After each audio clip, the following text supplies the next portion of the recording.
కొన్ని విషయాలు ప్రస్తావించడం. దానికన్నా ముందు కేటీఆర్ వాళ్ళ నాన్న చంద్రశేఖర్ గారి ఉద్యమం సందర్భంగా 2018లో ఇచ్చిన వాగ్దానం గురించి వాటిని నెరవేర్చిన విధానం గురించి చెప్పి అప్పుడు ఈ ప్రభుత్వాన్ని ప్రశ్నిస్తే బాగుండేది. మనకు శాస్త్రం ఉంది, గురువు గింజాక తన గుడి కింద నాకు తెలియదు. అంటే ఈ రాష్ట్రాన్ని అప్పులపాలు చేసిన కుటుంబం ముఖ్యంగా రెండోది కాళోజీ నారాయణరావు గారు ఒక మాట చెప్పేవాడు,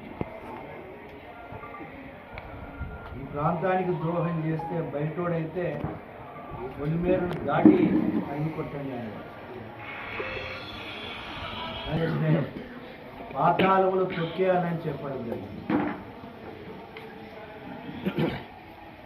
వారు అన్నట్టు ఏంటి అంటే, నేను 94 నుండి శాసనసభ్యుడిగా ఉమ్మడి రాష్ట్రంలో ఉన్నాను.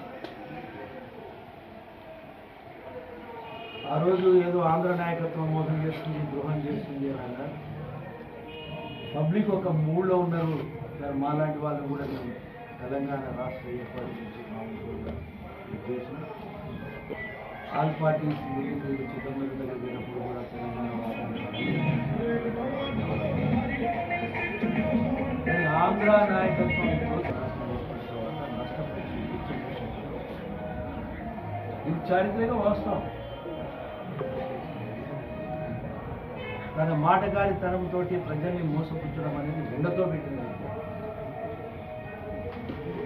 కేటీఆర్ గారు మొదలొక మాట చెప్పినట్టు, ఉద్యమం సందర్భంగా దళిత ముఖ్యమంత్రిని చేస్తా, ఈ రాష్ట్ర వనరులను రక్షించడానికి కుక్కలా కాపలా ఉంటారన్న వ్యక్తి. ఇది వాస్తవం అవునా కాదా ప్రజలు ఆలోచించండి. దీని రికార్డులో ఉన్నది. మడమ దిప్పను, ఇచ్చిన మాటను తప్పను, తన తీసుకుంటా కానీ మాట నిలబెట్టుకున్నా ఉన్నావు. ప్రథమ యొక్క మా వాగ్దానాన్ని నెరవేర్చలేదు. తర్వాత ఇక ఉండే డబల్ బెడ్రూము, 5 లక్షలు దళిత బంధు. అదేవిధంగా మనం చూస్తే మహిళలకు ఆర్థిక సహకారం, నిరుద్యోగ యువకులకు ఉపాధి అవకాశాలు. 2017 ఏప్రిల్ 14వ తారీఖు నాడు సోదరులు మీరు కూడా ఒకసారి మనకు అంత పెద్ద మోసం చేసిందంటే రైతులను. రోజు రైతు నాయకుల సాక్షిగా ప్రగతి భవన్ అని చెప్పి పెట్టుకున్న భవనంలో ఈరోజు నేను ఒకటి ప్రకటన చేయబోతున్నా. ఈ దేశ ప్రజలు విచిత్రపోతారు. ఆ భగవంతుడు నన్ను అందులోంచే పుట్టించుండు కావచ్చు అని చెప్పి మాట్లాడి ఒకసారి యూట్యూబ్లో చూడండి. రేపు మార్చి 2018 నుండి రైతులకు 100% ఉచిత ఎరువులు ఇస్తున్నాం. అంతకన్నా ఇంకా రైతులు మోసం చేసిన బలిహాలను మోసం చేసిన పార్టీ నాయకత్వం ఉంది. కాంగ్రెస్ గురించి మాట్లాడము ఇది స్థాయి కాదు, నీకు అర్హత. కాంగ్రెస్ పార్టీకి 100 సంవత్సరాల చరిత్ర ఉంది. స్వతంత్ర ఉద్యమంలో భాగస్వామ్యం తీసుకున్న కుటుంబము, అదొక నాయకత్వము ఈ కాంగ్రెస్ పార్టీని దేశానికి ఒక స్వచ్ఛమైన అభివృద్ధికి, సామాజిక సమానత్వానికి కాంగ్రెస్ ద్వారా అని చెప్పి మహాత్మా గాంధీ రెండోది వాళ్ళ నెహ్రూ దగ్గర మొదలు పెడితే ఈరోజు రాహుల్ గాంధీ వరకు కూడా ఈ దేశం యొక్క భవిష్యత్తు గురించి అన్నిత్యం ఇద్దరు ప్రాణత్యాగం చేశారు. గారు ప్రాణత్యాగం జరిగింది, రాజీవ్ గాంధీ గారి ప్రాణత్యాగం ఉంది. దేశం ఆ పార్టీ జెండా కింద ఈరోజు రాష్ట్రం వివిధాల ముందు పోతుంది. ఇప్పుడు చేసిన 8,25,000 కోట్ల అప్పును, నెలకు 6,500 కోట్ల అప్పును తీర్చుకుంటూ రాష్ట్ర ఆర్థిక పరిస్థితిని పెంచుకుంటూ ఒక్కొక్క కార్యక్రమం చేసుకుంటూ వస్తుంది.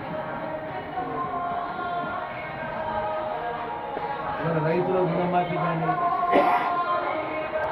రైతు భరోసా కానీ,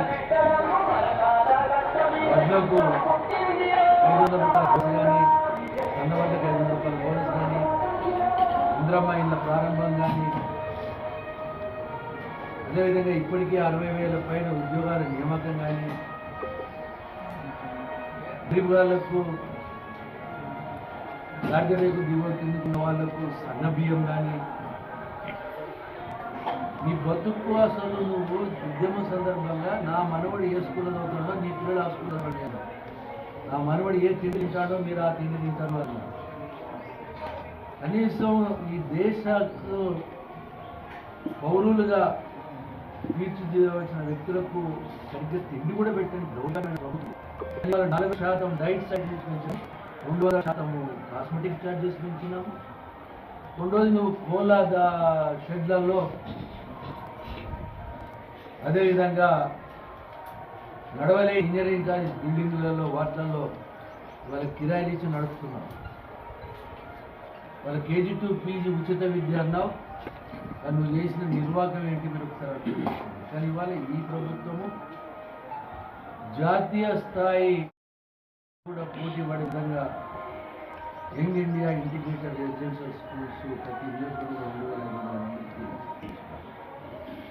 ఇవన్నీ చూశారు. రెండోది స్థానిక సంస్థలు అన్నప్పుడు రెఫరెండం అన్నావు. నీ పరిస్థితి ఏమైందో అర్థమని చేసుకోవాలి. ఇంకా మీకు మీ పరిస్థితి మీకు అర్థమవుతుంది. పార్లమెంట్ ఎన్నికలలో 7 నుండి 8 నియోజకవర్గాలు డిపాజిట్ రాలేదు మీకు, అయినా మీకు అర్థం కావడం లేదు. మళ్ళీ మొన్న ఈ మున్సిపాలిటీ ఎన్నికలు కూడా రెఫరెండం అన్నావు, మెజార్టీ సీట్లు వస్తాయి అని అన్నావు. ఇది కూడా మీరు నిలబెట్టుకుంటారని చెప్పి నేను అనుకోను. ఎందుకంటే ఈరోజు కొన్ని ప్రాంతాల్లో అయితే సింగిల్ డిజిట్ వాళ్ళు వచ్చే పరిస్థితి. ఎందుకు రేపు మన పరిసరాల్లో కూడా వాళ్ళకి సింగిల్ డిజిట్ కూడా రాదు. నేను చెప్తున్నాను వాళ్ళ దగ్గర 13 వెళ్ళిపోతాయి. చాలా గొప్పగా చెప్తాను. 22కు 22 కూడా కాంగ్రెస్ కైవసం చేసుకోవడం ఖాయం.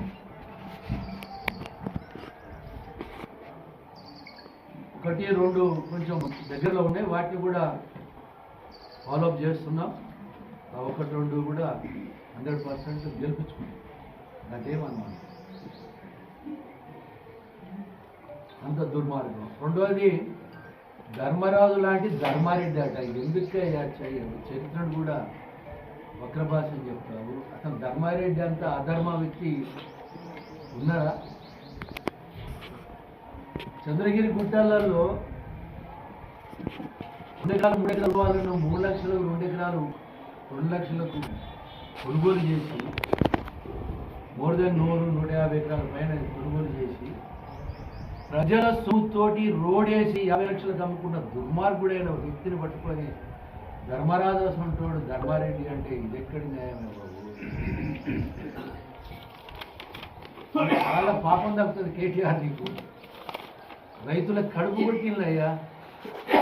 అలాంటివన్నీ పట్టుకొని రాత్రి మొత్తం బుడ్డి లేపితే దిగని తాగని నీ అయ్యనేమో గాంధీ అంటావు. బడుగు బలహీన వర్గాల యొక్క భూములు సస్తా కొని 50 లక్షలకు అమ్ముకున్న అధర్మ రెడ్డినేమో ధర్మరాజు అంటావు. ఎక్కడి న్యాయం అని అడుగుతున్నాడు. రెండోది వాళ్ళ ధర్మారెడ్డి గారు మాట్లాడుతూ నేను రౌడీజం చేసిన అసలు మొదలు ఆయన గుండె మీద చేసుకుని ఆయన చెప్తా బాగుంటుంది. 2 సార్లు ఎమ్మెల్యే అయిన బుద్ధి లేదు నీకు. కొంచెం కూడా తెలియదా? ఎలక్షన్ కోడ్ యొక్క ఎత్తి తెలియదా? మా పొంగులేటి రెడ్డి మంత్రి గారి మీటింగ్ ఎక్కడైనా రోడ్ పబ్లిక్ కంబం మేము ఒక్క జెండాన కట్టినామా? ఎవరు డిజైన్ చేస్తున్నావు? పొద్దున మున్సిపాలిటీ వాళ్ళు వాళ్ళ ఎలక్షన్ కోడ్ ప్రకారం వాళ్ళు చేసుకుంటే వాళ్ళు కొట్టడానికి వేరు మీ వాళ్ళు. కొంచెం ఎథిక్స్ నేర్చుకోండి. సమకాలిక రాజకీయాలలో నీలాంటి ఉండడం అనేది సిగ్గు అనిపిస్తుంది మాకు. బేసిక్ ఎథిక్స్ లేకుండా ప్రవర్తించలేక అసలు నీ కోడ్ గురించి తెలవదా?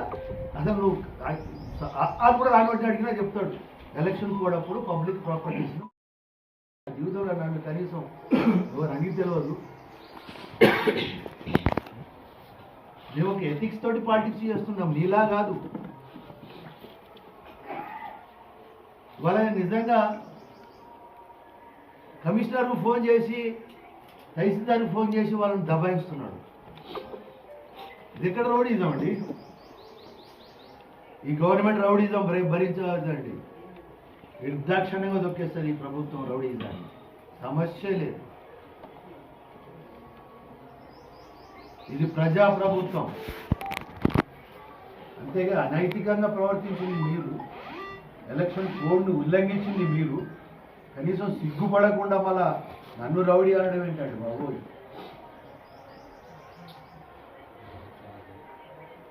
రేపు 13వ తారీఖు జరిగే ఎన్నికలలో ప్రజలే చెప్పబోతున్నారు ఎవరు రౌడీ, ఎవరు దోసుక తిన్నాడు అని చెప్పబోతున్నారు. అంటే మనం అదే కాకుండా ఇవాళ ప్రజలు సంపూర్ణంగా విశ్వసిస్తున్నారు. ఈ పథకాల ప్రజలు మేము అన్న మాటలు నెరవేరుస్తున్నాం. ఈ పథకాల పట్టణానికి పూర్వ వైభవం తీసుకొస్తానని నేను చెప్పాను. చెప్పినట్టుగా నా ప్లానింగ్ నడుస్తున్నది. ఇవాళ మనం చూస్తే ఈ పథకాల పట్టణం ఎక్కడికి వేరే సిగ్గడిపియాలన్నాయా? ఏదో సీసీ రోడ్డు ఏం వచ్చి చెప్తున్నారు కేటీఆర్. ఒక్కసారి నువ్వు ఆ ప్రచారం దిగి ఒక్క స్లమ్ ఏరియా ఓనుంటివి, గన్మెన్ లేకుండా ఎవరు లేకుండా ఓనుంటివి, అక్కడ ఉన్న ప్రజలే జవాబు ఇవ్వాలి. ఇంత ఘోరంగా ఉన్నాయి. ఇవాళ దానికి ఒక రూపాన్ని తీసుకొస్తున్నా. ఎమ్మెల్యే అయిన తర్వాత నా దృష్టికి వచ్చిన వెంటనే ఒక డిపిఆర్ చేయించి, ఒక కన్సల్టెన్సీ ద్వారా డిపిఆర్ చేయించి, ఇప్పుడు 30 కోట్లతోటి టెండర్లు చేయించి ఇవాళ ఒక రూపాయి తీసుకొస్తున్నాం. నేను ఇవాళ కూడా మీ పత్రికా సోదరుల సమక్షంలో నేను చెప్తున్నాను. రాత్రి కొమరెడ్డి శ్రీనివాస్ రెడ్డి గారు కూడా చెప్పారు, ఇంకా నాకు 30 లక్షలు 35 కోట్లు కావాలంటే కూడా ఇస్తున్నాను, కూడా 2 విడతలు కూడా ఇస్తున్నానని చెప్పారు. 2027 డిసెంబర్ రాసుకోండి మీరు సోదరులు. 2027 డిసెంబర్ వరకు 100కు 100% నూకన్ కార్నర్లో కూడా డ్రైనేజ్ వ్యవస్థను, స్ట్రాంగ్ వాటర్ డ్రైనేజ్ వ్యవస్థను కూడా డెవలప్ చేసి ఎంత పెద్ద వర్షం పడ్డా కాళ్ళకు నీళ్లు అంటకుండా, అంటే నీళ్ళు అడిగేయకుండా చేస్తూ ఇస్తాం. మా నిబద్ధత. వాళ్ళు పనులను చూస్తున్నారు. వాళ్ళ పబ్లిక్ కూడా మేము ఒకటే అడిగినాం, వాళ్ళ నడుస్తున్న పనులను చూసి చెప్పండి అని అన్నాం. రెండోది కొంచెం నైతికత ఉండాలి. హాస్పిటల్ గురించి మాట్లాడే నైతికత శంకుస్థాపన చేసి నేను చెప్పి పబ్లిక్ మీడియంలో చెప్పిన, శంకుస్థాపన చేసి ఏం చేసినావు? వాడికి పేమెంట్ చేయాలి. 11.5 కోట్లు నువ్వు పేమెంట్ చేయకుండా దిగిపోయినావయ్యా. 4-5 బిల్లులు సంవత్సర కాలం పని చేసి కూర్చున్నాడు కాంట్రాక్టర్. డబ్బులు గౌరవ ముఖ్యమంత్రి గారు మర్చిపోయి 11.5 కోట్లు ఇప్పించి రేపు మార్చిలో ప్రారంభించబోతున్నాం. ఇది ఈ ప్రభుత్వం యొక్క నిబద్ధత. అరే గృహలక్ష్మి అని చెప్పి నీ స్వయంగా నీ సొంత కార్యకర్తలనే మోసం చేసిన దుర్మార్గమైన నాయకత్వం ఇది. ఇవాళ వాళ్ళకు కూడా మేము హామీ ఇస్తున్నాం, వాళ్ళు మోసం చేసింది మిమ్మల్ని, కానీ మిమ్మల్ని కడుపులో పెట్టుకొని కాపాడుకుంటాం. జీవితంలో నన్ను కనీసం ఎవరు అడిగి తెలియదు. మేము ఒక ఎథిక్స్ తోటి పాలిటిక్స్ చేస్తున్నాం, నీలా కాదు. ఇవాళ నిజంగా కమిషనర్కు ఫోన్ చేసి తహసీల్దార్కి ఫోన్ చేసి వాళ్ళని దబాయిస్తున్నాడు. ఇది ఎక్కడ రౌడీజం అండి? ఈ గవర్నమెంట్ రౌడీజం భరించవద్దండి. నిర్దాక్షిణ్యంగా దొక్కేస్తారు ఈ ప్రభుత్వం రౌడీజాన్ని. సమస్య లేదు. ఇది ప్రజా ప్రభుత్వం. అంతేగా అనైతికంగా ప్రవర్తించింది మీరు, ఎలక్షన్ కోడ్ను ఉల్లంఘించింది మీరు. కనీసం సిగ్గుపడకుండా మళ్ళా నన్ను రౌడీ అనడం ఏంటండి బాబోయ్.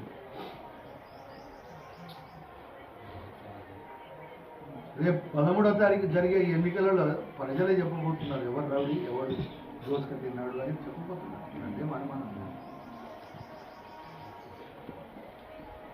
అదే కాకుండా ఇవాళ ప్రజలు సంపూర్ణంగా విశ్వసిస్తున్నారు. ఈ పరకాల ప్రజలు మేము అన్న మాటలు నెరవేరుస్తున్నాము.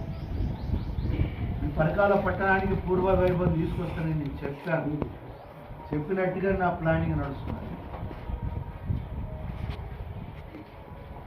ఇవాళ మనం చూస్తే ఈ పరకాల పట్టణం ఎక్కడికి పోయినా సిగ్గడిపియాలన్నాయా, ఏదో సీసీ రోడ్డు ఏమో వచ్చి చెప్తున్నా కేటీఆర్. ఒక్కసారి నువ్వు ఆ ప్రచారం దిగి ఒక్క స్లమ్ ఏరియా ఓనుంటుంది, గన్మెన్ లేకుండా ఎవరు లేకుండా ఓనుంటుంది. అక్కడ ఉన్న ప్రజలే జవాబు ఇవ్వాలి. ఎంత ఘోరంగా ఉన్నాయి. ఇవాళ దానికి ఒక రూపాన్ని తీసుకొస్తున్నా. ఎమ్మెల్యే అయిన తర్వాత నా దృష్టికి వచ్చిన వెంటనే ఒక డిపిఆర్ చేయించి, ఒక కన్సల్టెన్సీ ద్వారా డిపిఆర్ చేయించి, ఇప్పుడు 30 కోట్లతోటి టెండర్లు చేయించి ఇవాళ ఒక రూపం తీసుకొస్తున్నాం. నేను ఇవాళ కూడా మీ పత్రికా సోదరుల సమక్షంలో నేను చెప్తున్నాను. రాత్రి కొమరెడ్డి శ్రీనివాస్ రెడ్డి గారు కూడా చెప్పారు, ఇంకా నాకు 35 కోట్లు కావాలంటే కూడా ఇస్తానని, కూడా 2 విడతలు కూడా ఇస్తానని చెప్పారు. 2027 డిసెంబర్ రాసుకోండి మీరు సోదరులు. 2027 డిసెంబర్ వరకు 100కు 100% నూకన్ కార్నర్లో కూడా డ్రైనేజ్ వ్యవస్థను, స్ట్రాంగ్ వాటర్ డ్రైనేజ్ వ్యవస్థను కూడా డెవలప్ చేసి, ఎంత పెద్ద వర్షం పడ్డా కాళ్ళకు నీళ్లు అంటకుండా, అంటే నీళ్ళు అడిగేకుండా చేసి చూస్తాం. మా నిబద్ధత. వాళ్ళు 30 పనులు చూస్తున్నారు. వాళ్ళ పబ్లిక్ కూడా మేము ఒకటే అడిగినాం, వాళ్ళ నడుస్తున్న పనులను చూసి చెప్పండి అని అన్నాం. రెండోది కొంచెం నైతికత ఉండాలి. హాస్పిటల్ గురించి మాట్లాడే నైతికత శంకుస్థాపన చేసి నేనే చెప్పి పబ్లిక్ మీడియంలో చెప్పిన, శంకుస్థాపన చేసి ఏం చేసావు, వాడికి పేమెంట్ చేయాలి. 11.5 కోట్లు నువ్వు పేమెంట్ చేయకుండా దిగిపోయినవయ్యా. 4-5 బిల్లులు. సంవత్సర కాలం పని చేసి కూర్చున్నాడు కాంట్రాక్టర్. డబ్బులు గౌరవ ముఖ్యమంత్రి గారు తీసుకుపోయి 11.5 కోట్లు ఇప్పించి రేపు మార్చిలో ప్రారంభించబోతున్నాం. ఇది ఈ ప్రభుత్వం యొక్క నిబద్ధత. అరే గృహలక్ష్మి అని చెప్పి నీ స్వయంగా నీ సొంత కార్యకర్తలనే మోసం చేసిన దుర్మార్గమైన నాయకత్వం ఇది. ఇవాళ వాళ్ళకు కూడా మేము హామీ ఇస్తున్నాం, వాళ్ళు మోసం చేసిన మిమ్మల్ని, కానీ మిమ్మల్ని కడుపులో పెట్టుకొని కాపాడుకుంటాం. ఇది ప్రభుత్వం నువ్వు చేసిన దుర్మార్గమైన కార్యక్రమాలు కూడా వాళ్ళని బాధ్యత వహించి మనం ఏం చేస్తున్నాం. మీరు మా గురించి మాట్లాడే నైతిక హక్కులు లేవు. ఇది సరైనది కాదు. ఉండదు. వాళ్ళు ఈ పట్టణాన్ని ఒక ఎడ్యుకేషన్ హబ్గా డెవలప్ చేయాలి అని చెప్పి వాస్తవంగా సంఘం గీసుకొండలో నేషనల్ పార్క్ ఉన్న అక్కడ ఉన్న ల్యాండ్ అవైలబుల్ ఉన్నది. అధికారులు అక్కడ ప్లాన్ చేస్తే కాదు నేను ఇస్తానని చెప్పి కొమరెడ్డి శ్రీనివాస్ రెడ్డి గారిని రిక్వెస్ట్ చేసి హౌసింగ్ బోర్డు ల్యాండ్ 20 ఎకరాలు ఇచ్చి పనులు ప్రారంభమైంది. ఇది ఒక ఎడ్యుకేషన్ హబ్. ఎంతమంది వస్తారు? 2500 మంది పిల్లలు, దగ్గర 500-600 మంది ఎంప్లాయీస్. ఊడ్చేవాడి దగ్గర మొదలు పెడితే ప్రిన్సిపాల్ వరకు ఇంకెక్కువనే అవసరం. పరోక్షంగా ఎంతమంది ఆధారపడి ఉంటారు దాని మీద ఆలోచించాలి. రెండోది డిగ్రీ కాలేజీ మీ అందరికీ తెలుసు, పొంగిరెడ్డి శ్రీనివాస్ రెడ్డి తోటి ఫౌండేషన్ చేసిన, రేపు మార్చిలో ప్రారంభిస్తున్నా. ఇది ఈ ప్రభుత్వం యొక్క నిబద్ధత. అదేవిధంగా వాటర్ది 11 కోట్లు తీసుకొచ్చినాం. శంకుస్థాపన మేమే చేసినాం, ప్రారంభం కూడా మేమే చేస్తాం. వీళ్ళ సంవత్సరం ఇంకా ఎలక్షన్స్ వస్తాయి అంటే ప్రజలు మోసం చేయడానికి ఇచ్చే జీవోలు కాదు ఇవి. ఈ జీవోలు కొంత ఆర్థికపరమైన ఇబ్బందులు ఉన్నా ఇంకా ముందు కంప్లీట్ చేసుకుంటూ వస్తున్నాం. రెండోది టాస్క్ ద్వారా కూడా స్కిల్ డెవలప్మెంట్ సెంటర్ మనము 60 లక్షల రూపాయలు మిషనరీ కొనడానికి ఇచ్చినాం. మిషనరీ వాడికి కొంత లేట్ అవుతుంది. అది కూడా ఇంకో 1 month 2 monthsలో మిషనరీ కూడా చేస్తుంది. ఇక్కడ ఉన్న నిరుద్యోగ యువకులకు స్మాల్ ఇండస్ట్రీస్ను కూడా హబ్బుగా చేస్తారు. ఒకటి ఎడ్యుకేషన్, 2 ఉపాధి అవకాశాలు పెంపొందించే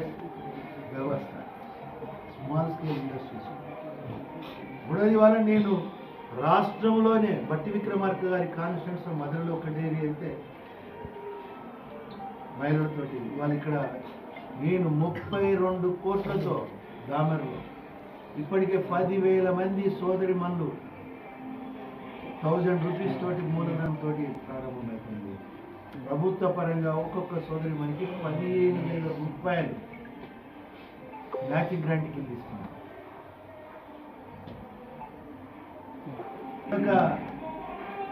పాల విప్లవాన్ని రాబోతుంది. వచ్చే 2 నెలల ఒకట నడుకుండు నుండి బల్క్ చిల్లింగ్ సెంటర్ కూడా బిల్డింగ్ నడుస్తుంది. సో వర్క్ స్టార్ట్ అయింది. పెట్టి ఫస్ట్ ఇనీషియల్గా ముల్కనూరు సొసైటీ ద్వారా మన బ్రాండ్ మన పాలను మనం తీసుకొచ్చి ఫస్ట్ ప్యాకెట్ తీసుకొచ్చి పరకాలని అందించాం. అది కూడా పత్రికా సోదరుల ద్వారానే పంపిస్తాం ఫస్ట్ ప్యాకెట్. అంటే ఈ ప్రజలకు హనుమకొండలో ఫస్ట్ అదేవిధంగా పరకాలు లాంచ్ చేయబోతుంది. ఇక్కడ నాణ్యమైన పాలు ముల్కనూరు తోటి అదేవిధంగా విజయ డైరీ తోటి పోటీ పడి నాణ్యమైన ఇవాళన్నీ వచ్చేది మీరు తాగే ప్యాకెట్ అన్ని కెమికల్ కాన్సెప్ట్. మన పదార్థ అనుభవం పత్రికలు చూసినట్టు చూసాము. పదివేలు భయపెట్టబడ్డాడో నీకే తెలవాలి. అట్లా ప్లాన్ చేస్తున్నాం.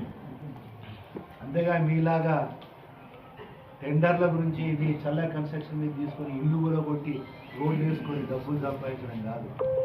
వాళ్ళ పరికాల్లో నేను డ్రైనేజ్ వ్యవస్థను మొత్తం చేస్తున్నా. చెప్పా ఎక్కడ ఎవరికి ఇంటికి నష్టం జరగదు. కాంపౌండ్ అవసరం ఉంటే అందరికీ గ్రౌండ్లో పైప్ లేండి. అంతేగాని ఎవరికి చిన్న నష్టం జరగదు. ఇప్పటికే మీకు అవసరం అనుకుంటే రీఎన్ఫోర్స్మెంట్ తోటి డ్రైనేజ్ కానీ ఎవరికి నష్టం జరగదు.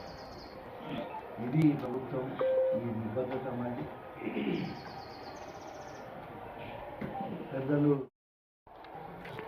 తెలంగాణలో మున్సిపల్ ఎలక్షన్ జరుగుతున్నది. కాంగ్రెస్ పార్టీ ఒక సెక్యులర్ పార్టీ. కాంగ్రెస్ పార్టీలో అన్ని వర్గాలు అన్ని మతాలు ఎస్సీ ఎస్టీ ఓబీసీ అండ్ మైనారిటీస్కు ఒకే విధంగా చూడే పార్టీ. మళ్ళా ఇచ్చిన హామీలు ఎలక్ట్రిసిటీ ఫ్రీ కానీ సన్న బియ్యం కానీ ఫ్రీ ట్రాన్స్పోర్ట్ కానీ రైతులకు రుణమాలు కానీ ఆ హామీలు మొత్తం చేసిన కాంగ్రెస్ పార్టీ. ఇంకా కొన్ని హామీలు ఉన్నాయి. మాకు ఆశ ఉన్నది తొందరగా అది పూర్తి చేస్తారు. ఇంకొకటి ఒక బిల్డింగ్ ఉన్నది. ఆ బిల్డింగ్ ఫౌండేషన్ మంచిగా ఉండాలా. ఫౌండేషన్ మంచిగా ఉంటే ఆ బిల్డింగ్ మంచిగా నిలబడుతుంది. ఈ municipal election that is the foundation of the city. ఆ వార్డులో సేమ్ పార్టీ కార్పొరేటర్ ఉంటే ఆ వార్డుకు అభివృద్ధి అవుతుంది. మళ్ళీ సేమ్ ఎమ్మెల్యే ఉంటే ఆ ఎమ్మెల్యే కాన్స్టిట్యూషన్ అభివృద్ధి అవుతుంది. కాబట్టి నేను మొన్నటి సోదరులతో అప్పీల్ చేస్తానా, ఇలా తెలంగాణలో అందరూ కలిసిమెలిసి ఉండాలా, ఒక మంచి వాతావరణం ఉండాలంటే మనం అందరం కాంగ్రెస్ పార్టీకి ఓటు వేయాలా. మళ్ళా అందరు కలిసి ఓటు వేసి మనకు కామయాబ్ జలా చేస్తే బాగుంటుంది.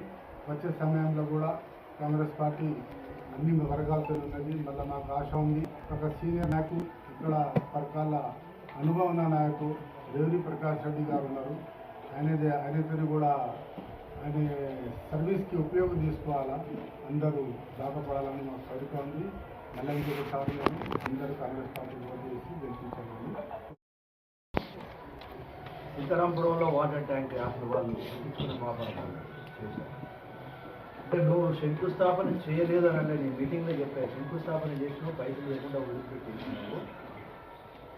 ఎందుకంటే ఏదో వస్తున్నాయని పెట్టిన జీవోలు శంకుస్థాపన. ఒక ఎగ్జాంపుల్ చెప్తున్నా, 11 కోట్లు 4-5 బిల్లు నువ్వు ఎండింగ్ పెట్టినోడివి నువ్వు ఎలా క్లెయిమ్ చేసుకుంటావు అంటున్నా. ఇవాళ గృహలక్ష్మి ఇండ్లకి ఇచ్చినావు, 3 లక్షల రూపాయలు ఇస్తున్నావు. 2 సార్లు మోసం చేసి 3సారి కూడా నువ్వు మోసం చేసినావు.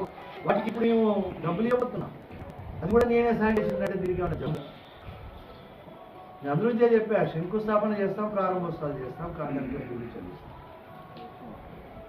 రెండోది అసలు టెండర్లు పిలవక ముందే జీవోలు తీసుకొచ్చేసి ఇంకా షెడ్యూల్ వస్తుందనే 15 రోజుల ముందు జీవోలు తీసుకొచ్చేసి శంకుస్థాపన చేసి నేను శంకుస్థాపన చేసిన వాటిని నా పేరే ఉండాలంటే సరే ఒకటి రెండు ప్లేసులలో అక్కడ ఉన్న పబ్లికే తీసేసి వాళ్ళు ఇచ్చింది లేదు సచ్చింది లేదు వాళ్ళు జీవో ఇచ్చిందనే తీసేసి ఇంకా చాలా ఉన్నాయి అవి కూడా ఉంటాయో అక్కడ పబ్లిక్ తీసేస్తున్నారు నాకు రోజు కానీ జీవో ఇస్తే ఇక అయిపోయిందా ఎన్నికల ముందు అసలు అదే అంటున్నా కదా ఎలక్షన్ కోడ్లు కానీ ఎలక్షన్ మీద ఒక అవగాహన కానీ లేని దౌర్భాగ్య నాయకత్వం అంటే అది మన కర్మ వాస్తవంగా ఎన్నికలు వస్తున్న షెడ్యూల్ తెలుసు మనకు డేట్ తెలుసు 6 నెలల ముందు వరకు ఏ జీవోలు ఇవ్వద్దండి కానీ వాళ్ళు ఇచ్చిన జీవోలన్నీ 6 నెలల లోపలనే ఇచ్చింది విపరీతంగా కోట్ల కొద్ది శాంక్షన్స్ ఇచ్చింది ఈ శంకుస్థాపన చేసిన నేనే చేస్తానంటే ఎక్కడ పద్ధతి కరెక్ట్ కాదు కదా ఆ మాట చెప్పుకోవడం కూడా సిగ్గుచేటు వాళ్ళకి అది లేదు కదా వాళ్ళకి దానికి మనం ఏం చేస్తాం రెడ్డి నిర్మాణం చేయించేది ప్రకాష్ రెడ్డి డెఫినెట్గా నువ్వు చేసిన దానికి నీ కనీసం ప్రారంభోత్సవం కూడా చేయాలి కానీ నువ్వు శంకుస్థాపన చేసినా అని అంటే నేను వదిలిపెట్టా రోడ్డు ఆయన శంకుస్థాపన చేసిండని చెప్పి క్యాన్సిల్ వదిలిపెట్టా 100% ఆ పని చేస్తా నేను శంకుస్థాపన చేస్తా అంతేందుకు మీకు హనుమకొండ పోయే ఇప్పుడు మనం కొత్తగట్టు పరికాల రోడ్డు ఏం చేసినావు సింగిల్ బ్రిడ్జి తీసుకొచ్చినావు ఆడ శంకుస్థాపన ఉన్నది అది నీ శంకు అనుకుంటావు ఏ శంకు అనుకుంటావు కానీ అక్కడనే ఉన్నది పోయి చూసుకోపో దాని పక్కన నేను 9.5 కోట్లు రివాల్యుయేషన్ డెఫినెట్గా నేను వేస్తా ఎందుకే అక్కడ ఉన్నదా లేదా నీ రాయి చూసుకోపో అంతేందుకు ఎమ్మెల్యే క్యాంప్ ఆఫీసులో అప్పుడప్పుడు వచ్చి రాత్రి పగలు వచ్చి చూసుకోమనండి ఆయన పేరు ఉన్నదో అరే మాట్లాడితే కొంచెం ఎథిక్స్ పాటించవే బాబు ధర్మారెడ్డి ఎందుకు ఫౌండేషన్ వరకు పలుకొట్టి పలుపెట్టి